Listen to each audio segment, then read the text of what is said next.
গত কয়েকদিন থেকেই গুঞ্জন ছিল পরবর্তী রাষ্ট্রপতি হতে চলেছেন বিএনপি মহাসচিব মির্জা ফখরুল ইসলাম আলমগীর, কিন্তু গত রাতে ব্যাপারটা নিশ্চিত হওয়া গেছে যে মির্জা ফখরুল রাষ্ট্রপতি হচ্ছেন না। বর্তমান প্রেক্ষাপটে বাংলাদেশের প্রধানমন্ত্রী তারেক রহমান ভারত সফরে যাবেন কিনা সেটি নিয়ে বেশ সন্দেহ রয়েছে। পররাষ্ট্রমন্ত্রী খলিলুর রহমান এ বিষয়ে জানান, প্রধানমন্ত্রীর ব্রিক্স সম্মেলনে যোগ দেওয়ার ব্যাপারে এখন পর্যন্ত বাংলাদেশ কোনো সিদ্ধান্ত নেয়নি। এবছর ব্রিক্সের সম্মেলনে তারেক রহমানের চেয়ার ফাঁকা থাকা, আগামী বছর বিমস্টেক সম্মেলনে নরেন্দ্র মোদীর চেয়ার ফাঁকা থাকা, দুটোর কোনোটাই বাংলাদেশ বা ভারত চায় না।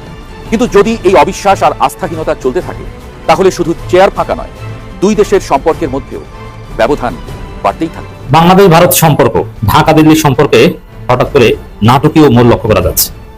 দর্শক, শত হতাশা, বিএনপির ব্যর্থতা, অদক্ষতা, অযোগ্যতার মধ্যেও এটা একটা সুখবর। দর্শক, ভারতের ব্রিক্স সম্মেলনে যাচ্ছে না প্রধানমন্ত্রী।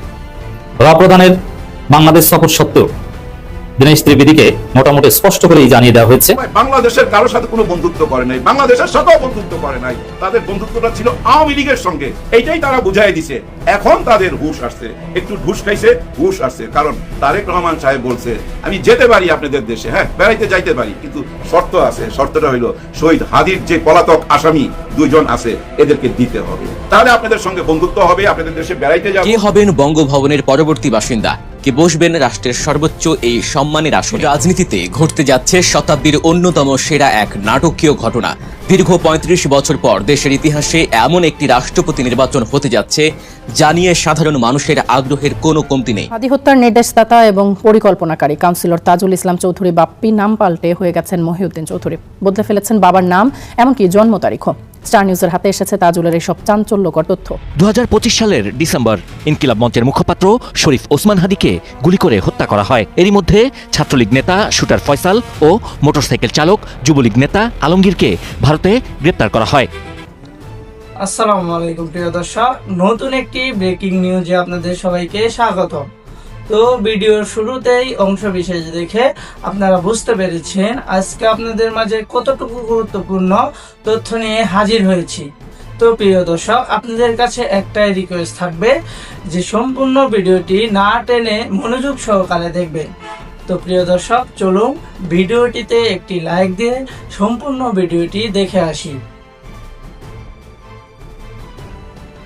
আসসালামু আলাইকুম।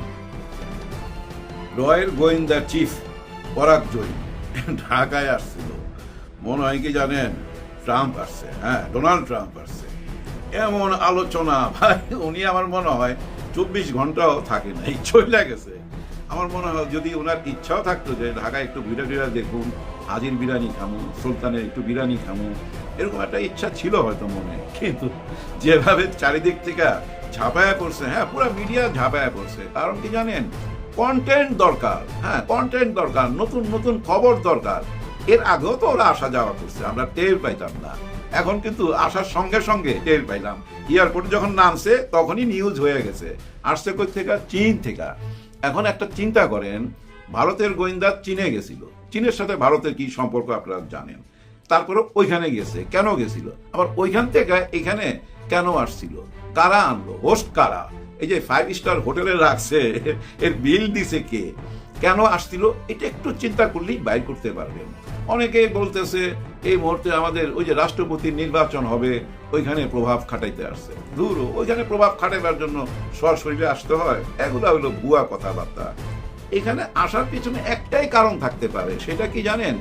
ওই যে চীনের সাথে আমাদের যে কিছু চুক্তিপত্র হয়েছে, যে চুক্তিপত্রগুলা এই মুহূর্তে বাক্সের মধ্যে বন্দি তালা দেওয়া আছে, ওপেন হচ্ছে না, কিন্তু আলাপ আলোচনা হয়ে গেছে। হয়তো ওই যে দস্তখত নেওয়া হয় নাই, ওই পর্যায়ে যায় নাই, কিন্তু যাবে।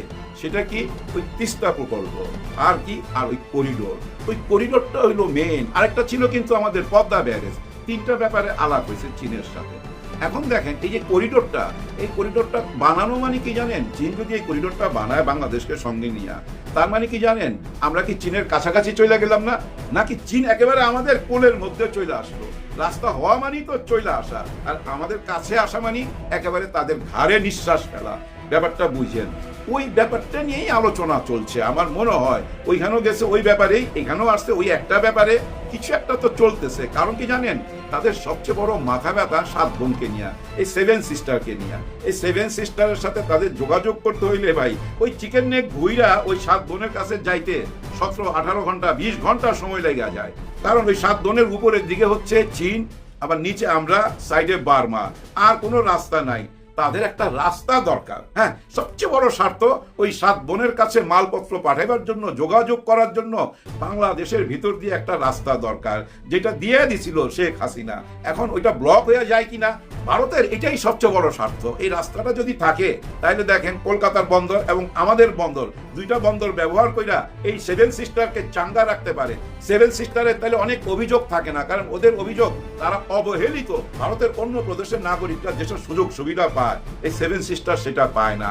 এই আমাদের বন্দর আর কলকাতার বন্দর, আর এই রাস্তাটা যদি হয়ে যায় তাহলে সব কিছু পাওয়া যায়। যার জন্য দেখেন না, সমস্ত নিয়ম কানুন ভাঙ্গা দীনেশ ত্রিবেদীকে পাঠাইছে। উনি কিন্তু একজন রাজনীতিবিদ, কোন কূটনৈতিক না। কূটনৈতিক হিসাবে পদবি পাইল এই বাংলাদেশে আইসা। উনি কিন্তু আমাদের সরকারের সাথে বারবার বসতেছে।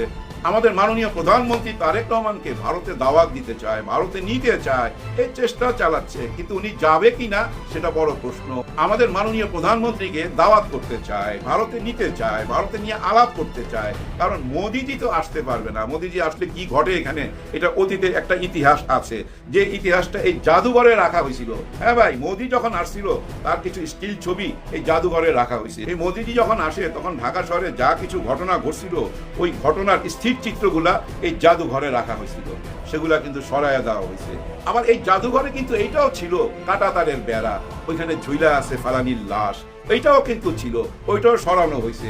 এগুলো সরানোর মাধ্যমে বুঝাই দেওয়া হয়েছে ভারতের সঙ্গে আমাদের সম্পর্ক শত্রুতা আমি না, ভালো বন্ধুত্ব সম্পর্ক রাখতে চাই। বাংলাদেশ এইটাই বুঝাইছে। তার মানে কি জানেন, ওই আগের বন্ধুত্ব না, আগের বন্ধুত্ব হবে না। কারণ কি জানেন ভাই, লেখাপড়া আর প্রেম এই দুইটা ব্যাপারে যদি একবার ব্রেকআপ হয়ে যায়, এটা আর জোড়া লাগতে চায় না। সমস্যা অনেক, সমস্যাগুলা কিন্তু ওনারাই তৈরি করছে। একটুখানি ফ্ল্যাশব্যাকে যান, ওনারা কি না করছে, ওনাদের মিডিয়া কি না করছে ডক্টর ইউনূস সরকারের আমলে। আচ্ছা, ডক্টর ইউনূস সরকারের ওই 18 মাস বাদ দিলাম, ওনারা বলছিল নির্বাচিত সরকার আসলে আমরা সুসম্পর্ক গড়ে তুলবো, আমাদের আলাপ আলোচনা চলবে, বন্ধুত্ব চলবে, এরকম একটা কথা বলছে। কিন্তু নির্বাচিত সরকার আসার পর কি শুরু করলো, অমিত শাহ আর শুভেন্দু বাবু দুইজনে মিলা ওই যে কুশিন প্রতিদিনই এরকম ঘটনা ঘটাচ্ছিল। কত বড় অপরাধ চিন্তা করেন, আন্তর্জাতিক আইনের মধ্যে এটা অপরাধ। আপনার দেশের একজন নাগরিককে, যে নাগরিকের ভোট নিছেন আপনি, সেই নাগরিকের এখন ভোটের অধিকার কায়রা আপনি তাকে ঠেলা অন্য দেশে পাঠাই দিতেছেন। তার জায়গা সম্পত্তি, ব্যবসা বাণিজ্য, স্কুলের লেখাপড়া, বাল বাচ্চার ভবিষ্যৎ সব ওইখানে সব কিছু নষ্ট করে দিয়া আপনি কি অমানবিক কাজ করতেছেন, আপনি ঠেলা এই দেশে পাঠাই দিতেছেন। আর বর্ডার কিলিং তো আছে, সেটাও চলতেছিল, থামে নাই। কিন্তু নির্বাচিত সরকার আসার পরও সেটা থামে নাই। আর চাঁদাবাজিও থামে নাই। ওই যে রংপুর আমরা কিনা নিতে চাই, নিলামে উঠায়া বহু টাকা দিয়া রংপুরকে ওনারা কিনা নিবে। আর যদি আপনি রংপুর না দেন, জবরদস্তি নিয়ে নিবে, দখল করে নিবে, আধা ঘন্টার মধ্যে নিয়ে নিবে। আর ওই ফেনীটাও তারা নিয়ে নিবে, আর ওদিক দিয়ে চিটাগাংটাও তারা নিয়ে নিবে, সব কিছু কায়দা নিয়ে চলে যাবে। কারণ এটা তো তাদেরই ছিল। হ্যাঁ, মনে মনে কিন্তু তাদের একটা প্রদেশ, এটা মনে মনে লেখা রাখছে, কাগজে কলমও আছে ওদের দেশে, খুঁজলে পাবেন। শুভেন্দুর ভিডিওগুলো আপনার আইনা দেখেন, অমিত শাহের কথাগুলো দেখেন, দেখলে আপনি বুঝতে পারবেন পার্শ্ববর্তী দেশের সাথে এরকম ব্যবহার কেউ করতে পারে। সবচেয়ে ভয়াবহ ঘটনা কোথায় ঘটাইছে, জাতিসংঘে। সেটা ভুলে গেলে হবে, আমাদের খলিলুর রহমান দাঁড়াইছিল ওই জাতিসংঘে, এটা আমাদের অহংকার। ডক্টর খলিলুর রহমান সাহেব ওইখানে দাঁড়াইছে। কিন্তু পার্শ্ববর্তী দেশ যারা আমাদেরকে বন্ধু দাবি করে, যারা দাবি করে এই দেশকে স্বাধীন কইরা দিছে, সেই বন্ধু কিন্তু পার্শ্ববর্তী দেশকে ভোটটা দেয় নাই। হ্যাঁ, ভোটটা দেয় নাই। ভোট দিছে কোথায়, 1000 মাইল দূরে সেই সাইপ্রাসের একজন ক্যান্ডিডেট ছিল, তাকে ভোট দিছে। আর দীনেশ ত্রিবেদী এসে বলে একই আকাশ, একই বাতাস, একই নিঃশ্বাস, কিন্তু ভোটটা দেয় নাই। কেমন বন্ধু আপনি বুঝে নেন। শত্রুতামিটা তারাই তৈরি করছে, কিন্তু তারা তো ভাই বাংলাদেশের কারোর সাথে কোনো বন্ধুত্ব করে নাই, বাংলাদেশের সাথেও বন্ধুত্ব করে নাই। তাদের বন্ধুত্বটা ছিল আওয়ামী লীগের সঙ্গে, এইটাই তারা বুঝাই দিছে। এখন তাদের হুশ আসছে, একটু ঢুস খাইছে, হুশ আসছে। কারণ তারেক রহমান সাহেব বলছে আমি যেতে পারি আপনাদের দেশে, হ্যাঁ বেড়াইতে যাইতে পারি, কিন্তু শর্ত আছে। শর্তটা হইল শহীদ হাদির যে পলাতক আসামি 2 জন আছে, এদেরকে দিতে হবে। আর 5ই আগস্টে যে হত্যাকাণ্ড চালায়া আপনার দেশে লুকায় আছে, তার তো বিচারে রায় হয়ে গেছে। তাকে আপনাদের দিতে হবে। যদি এই দুইজনকে দেন, মানে শহীদ হাদির হত্যাকারী এবং শেখ হাসিনা, তাদেরকে যদি দেন, এমনই কথাবার্তা চলতেছে, হয়তো আমার ভুলও হইতে পারে, কিন্তু যেটুকু মার্কেটে শুনতেছি ওইটুকুই বলতেছি, তাদেরকে যদি দেন তাহলে আপনাদের সঙ্গে বন্ধুত্ব হবে, আপনাদের দেশে বেড়াইতে যাব, এমনও যাইতে পারে, আগামী মাসও যাইতে পারে, পরের মাসও যাইতে পারে। যাই হোক, যা মার্কেটে শুনতেছি সেটাই বলতেছি। কিন্তু আমার প্রশ্ন, পার্শ্ববর্তী দেশের হইয়া, একদম বন্ধু হইয়া জাতিসংঘের মধ্যে আপনি ভোটটা দেন নাই কেন? তার মানে আপনি চান নাই বাংলাদেশ সম্মানের সহকারে পৃথিবীর বুকে দাঁড়াক। কারণ কি জানেন ভাই, এই জাতিসংঘের সাথে জড়িত 193টা দেশ। চিন্তা করেন কতগুলো দেশ পৃথিবীর এই জাতিসংঘের সাথে জড়িত, আর ওইখানে নির্বাচন হইতেছে। সে নির্বাচনে আমাদের দেশের একজন প্রার্থী, দুজন প্রার্থীর মধ্যে আমাদের একজন, আমাদেরকে ভোটটা দেয় নাই। তার মানে তোমাদের মনের মধ্যে যে কি বাংলাদেশ নিয়ে, এটা আমরা বুঝি না। বুঝার তো কোনো কারণ নাই। এইসব গোয়েন্দাগিরি কইরা কোনো লাভ হবে না ভাই। বাংলাদেশ যে বদলে গেছে এটুক তো টের পাচ্ছেন। এই গোয়েন্দারা ভাই আগেও যাওয়া আসা করতো, কিন্তু আমরা জানতাম না। এখন এয়ারপোর্টে পা দেওয়ার সঙ্গে সঙ্গে হেডলাইন, প্রত্যেকটা পত্রিকায়, প্রত্যেকটা চ্যানেলে আলাপ হচ্ছে।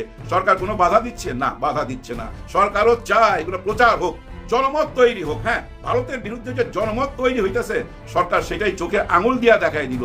ভাই ব্রাদার, অনেকেই বলে পার্শ্ববর্তী দেশ চারিদিকে, ওদের সঙ্গে সুসম্পর্ক রাখতেই হবে। ভাই নাহিদ ইসলাম এই ব্যাপারে একটা সুন্দর যুক্তি দেখাইছে যে আমার বোনকে বা আমার ভাইকে বা আমার সন্তানকে কেউ খুন কইরা আপনার বাড়িতে গিয়া লুকাইছে।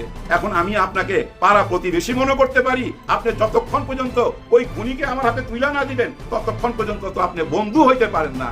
ব্যাপারটা কিন্তু এখানে এইটাই বুঝতে পারছে ভারত সরকার, যে শেখ হাসিনাকে এখানে রাইখা বাংলাদেশের সাথে বন্ধুত্ব হবে না, বাংলাদেশের জনগণ মাইনা নিবে না। আর সবচেয়ে বড় ভুলটা করছে 5ই আগস্টে। এখানে 5ই আগস্ট উদযাপন করব আমরা, ওইখানে তারা সুযোগ করে দিল শেখ হাসিনাকে কথা বলার। এটা সবচেয়ে বড় ভুল করছে।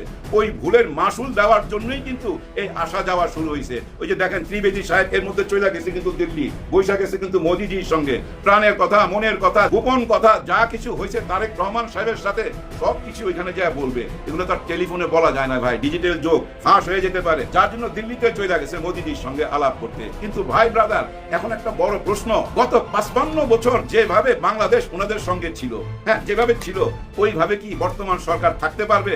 না, থাকতে পারবে না। ইচ্ছে করলেও থাকতে পারবে না, থাকার কোনো সুযোগ নাই।